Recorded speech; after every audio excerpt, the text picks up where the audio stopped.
and Pivotal Moment. Yeah, so runners making their way down to the start here at Newbury for the first race on the card, the 1:30, 7 furlong maiden, and joint favourites at the moment, as Rishi was just saying. We'll start with a look at those two then, and Market Town first of all, Steve, one of only a few that has some racecourse experience already, and I think probably sets the standard on form on the back of that fourth in a good maiden at York. Yeah, beaten by yesterday's winner Wentworth in the Convivial. He's got a Dewhurst and a Racing Post trophy entry. And he ran really promising. He wasn't the best away, but he stayed on really nicely, not given a particularly hard race, and it's almost an ideal first run. As I say, the winner and the second have won subsequently, Wentworth yesterday, and the runner-up at Yarmouth during the week. As you say, he sets the form standard. Got plenty of strength about him as well as Market Town. Pivotal Movement, he's probably still got a bit of filling out to do as much as anything else as Pivotal Movement, but he's in a yard that tend to have them ready to go first time up. Richard Hannon and Richard Hughes team up. Well, he's beautifully bred and costs a lot of money for one of theirs. 280,000 guinea yearling. Don't always associate Richard Hannon with those sort of horses. Pivotal from the family of Useful Sprinter Bold Edge.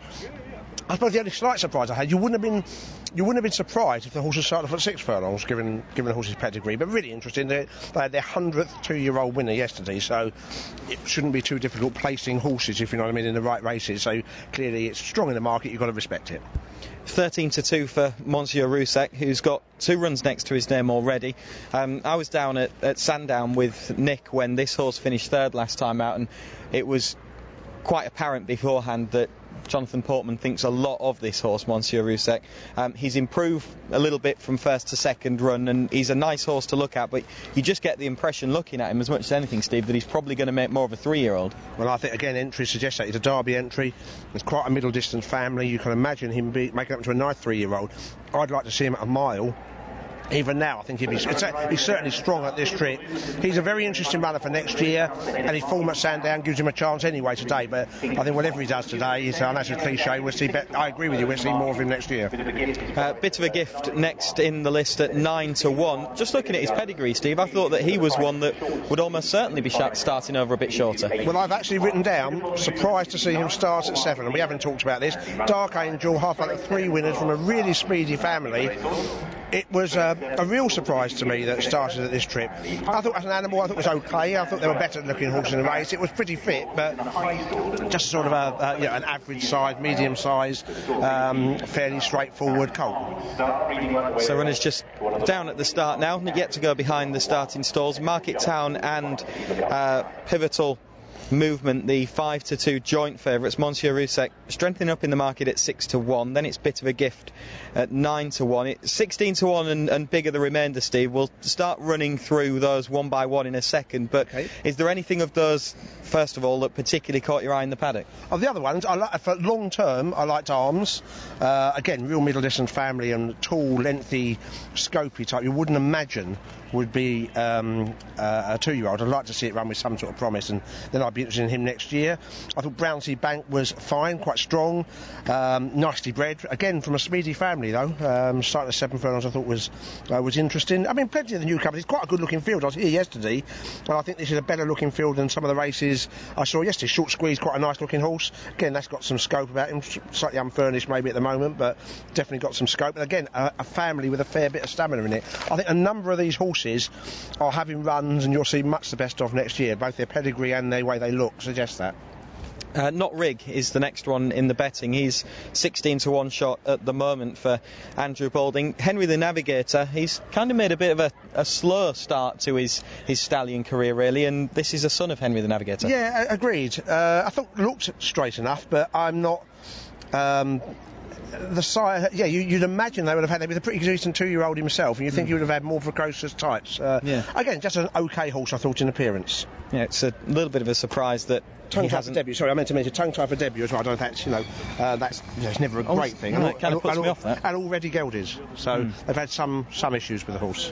Back to one with form, Weifeng Express for William Muir, fourth on both starts so far. You would imagine that he's going to need to find some improvement, and he went backwards, it would seem, from first to second run. I agree. I mean, maybe it was Brighton, not every horse likes Brighton, but I agree. There were it's modest form at Windsor and Brighton, better run on debut, as you say. Form definitely needs improving on. John Dunlop's got a couple of runners here in Adeem, who's already had a run, didn't show a great deal, very green first time up at Sandown, and Noble Gift, who's a son of Cadeau Généreux. And John Dunlop actually had a first time out 2-year-old winner pretty impressively, probably not an especially good race at Lingfield yesterday. Yeah, absolutely, and the yard in general, obviously, as everyone knows, in much better form. Adeem had a run, didn't show much at Sandown, and didn't particularly impress either of us as a looker. He's not the most attractive colt that Sheikh Hamdan's got. Noble Gift, I thought, was fit enough, straight enough. Hard to know. Half-brother, a couple of modest performers. I thought the pedigree, there were horses with more exciting pedigrees.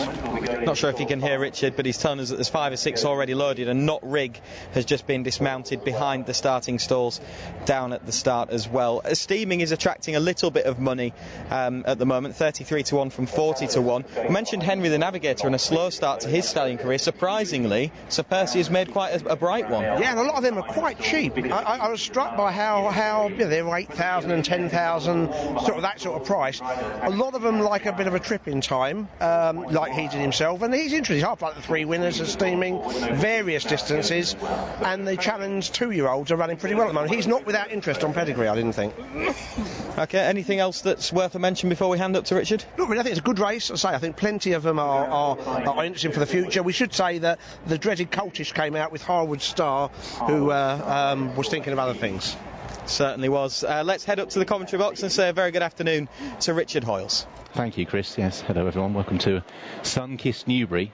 I'm told we must make the most of it. I don't think the forecast is anywhere near as good for tomorrow, but beautiful here. Ground on the far side, good to firm in places.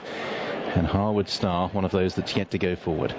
So we're quickly down to the last couple. Harwood Star, indeed, could be the last for the Wedgwood Estates European Breeders' Fund Maiden Stakes Division 1. Final handlers vacate the scene. And they're all set, and they're off and racing.